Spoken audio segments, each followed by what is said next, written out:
வாழ்த்துக்கள். முன்கூட்டியே அட்வான்ஸ் பொங்கல் வாழ்த்துக்களையும் இப்பவே தெரிவிச்சுக்கிறேன். மதுரைக்கு இன்னைக்கு ஆண்டுடைய துவக்கத்துல இத நான் காசி விஸ்வநாதர் கோயில்ல இருந்து துவங்க போறேன். நான் அதான் என்ன பர்பஸுங்க இன்னைக்கு இன்னைக்கு நான் என்ன வேண்டிக்க போறேன்னு சொல்றேன்.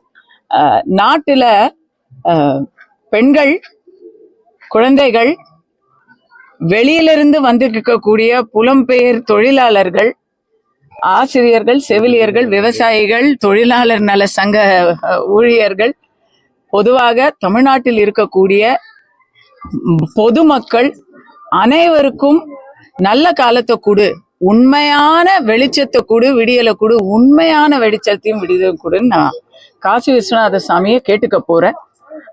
திருப்பரங்குன்றம் மலை மேல எப்படி தீபம் எரிய போகுதோ அதே போல எங்களுடைய வாழ்க்கையிலும் வெளிச்சம் வர வேண்டும் அப்படின்னு வேண்டிக்க போறேன். ஸ்டாலின் தான் வர்றாரு, விடியல் தர போறாங்க. விடியல் என்ன கொடுக்கலையா? உங்களுக்கே இந்த கேள்விக்கு பதில் தெரியுங்க. நான் இதோ 5 வருஷம் ஆயிப்போச்சு. அவரு சொன்ன சொல் தவறாமல் அதே அந்த சொன்ன சொல்லில நிக்கணுமா இல்லையா? விடியல் தர போறாருன்னு சொன்னாங்க. அப்ப விடியல் தந்துட்டாருன்னு சொன்னா பேச்சு மாறினதா ஆயிரும் இல்லையா? அதனால அதை ஃபியூச்சர் டென்ஸ்லயே வச்சிருக்கிறாங்க. நீங்க உங்களுக்கே தெரியும், இப்போ 1ஆம் படை வீடான திருப்பரங்குன்றத்துல நின்றுகிட்டு 6ஆம் படை வீடான திருத்தணியை பத்தி நம்ம பேசுறோம். திருத்தணியில பேக் டு பேக் ஒரு நாள் ஒரு பாவம் வாயில்லாதவர்கள்னு சொல்லணும், புலம்பெயர் தொழிலாளர்களுக்கெல்லாம் நம்ம மொழி தெரியல.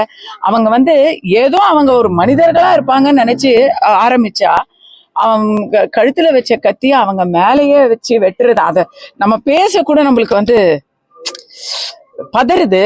அதை பார்த்து அதுவே ஓயாத நேரத்துல அடுத்த நாள் ஜமால் என்கிற ஒரு முஸ்லிம் பெரியவர், அவருக்கும் அதே போல தாக்குதல், வெறி தாக்குதல்.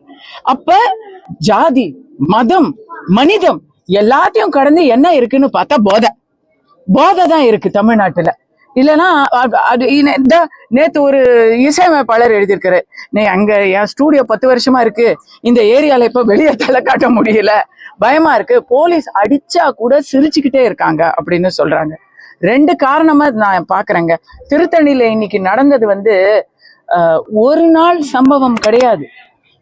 இது நீர் பூத்த நெருப்பா அங்கொன்னு இங்கொன்னுமா செய்திகள்ல முதற்பக்க செய்தியா தலைப்பு செய்தியா வராம இத்தனை நாள் போயிடுச்சு. ஆனா நான் ஒண்ணு சொல்லட்டுமா? ஃபர்ஸ்ட் ஒரு சமூகத்தினரை பல்லாண்டுகளுக்கு முன்னாடி இந்த திராவிட இயக்கம் ஆரம்பிக்கும் பொழுது ஒரு சமூகத்தினரை பார்த்து இவங்க நம்மாளுங்க இல்ல, இவங்க வேத்தாளுங்க, வந்தேரிகள் அப்படின்னு சொன்னாங்க. தமிழர்கள்ல பிராமண சமூகத்தை பார்த்து நீ வந்தேரின்னு சொன்னீங்க. அடுத்தது இந்திக்காரங்களை பார்த்து வந்தேரி, இந்தி எதிர்ப்பு அப்படின்னு சொன்னீங்க. சில நாட்களுக்கு முன்னாடி பாஜக உள்ள வந்துரும் பூச்சாண்டி காமிச்சிங்க.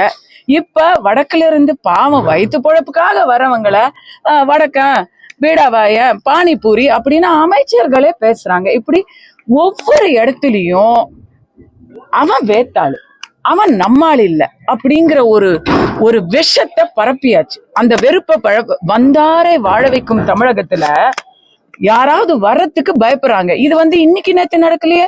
2023 பீகார் சட்டமன்றத்துல இத பத்தின பேச்சு வந்துச்சா? அப்ப இங்க நாம எல்லாரும் குதிச்சோமா, ஐயோ முறையோ அப்படின்னு ஸ்டாலின் அவர்கள் லெட்டர் எழுதி பீகார் வரைக்கும் ஆள் அனுப்பிச்சு அங்க அந்த பிரசாந்த் ஏதோ அந்த ஒரு நபரை கைதெல்லாம் செஞ்சாங்க, பேஸ்புக்ல பதிவு போட்டதுக்காக.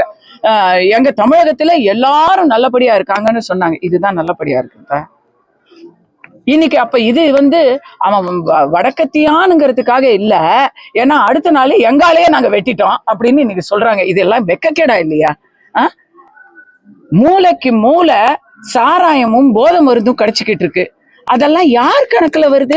யாரு போலீஸுக்கும் சட்டம் ஒழுங்குக்கும் மினிஸ்டருங்க? இன்னைக்கு கேட்டா இரும்பு கரம், எந்த கொம்பனும் என்ன குறை சொல்ல முடியாதுன்னு சொல்றாங்க.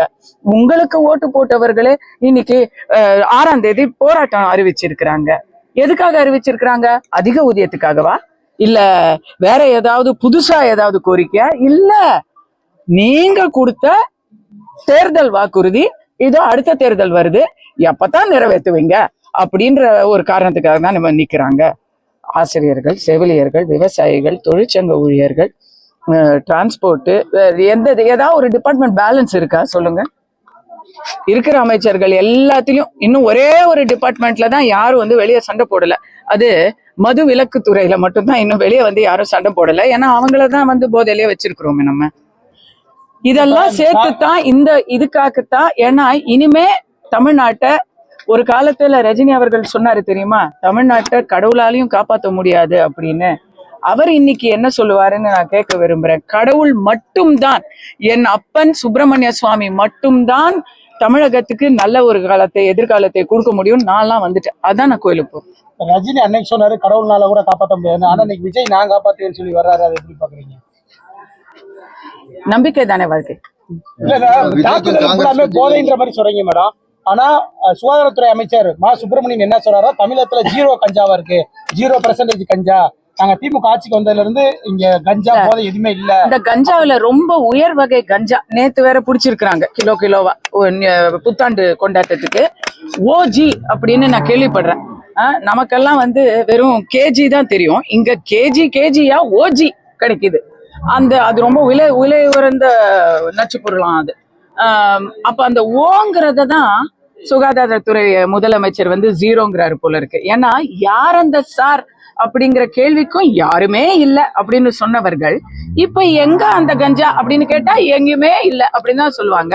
அதுக்கே அதோ இங்க ஸ்டாலின் அவர்களுடைய பெயர் தாங்கிய மருத்துவமனையில வளருது அப்படின்னு கேட்ட கேள்விக்கு அங்கன்னும் இங்கன்னும் செடினா வளரத்தான் செய்யும் அப்படின்னு சொல்றாங்க. இப்படி இருந்தாங்க. அங்கன்னும் இங்கன்னும் செடினா வளரத்தான் செய்யும், அங்கன்னும் இங்கன்னும் போதைனா போடத்தான் செய்வாங்க, அங்கன்னும் இங்கன்னும் வெட்டுனா வெட்டித்தான் சாய்ப்பாங்க. இப்படியா பேசுவாங்க அமைச்சர் பெருமக்கள்? அதனாலதான் கடவுளை பார்த்து கெஞ்ச போறேன் நான்.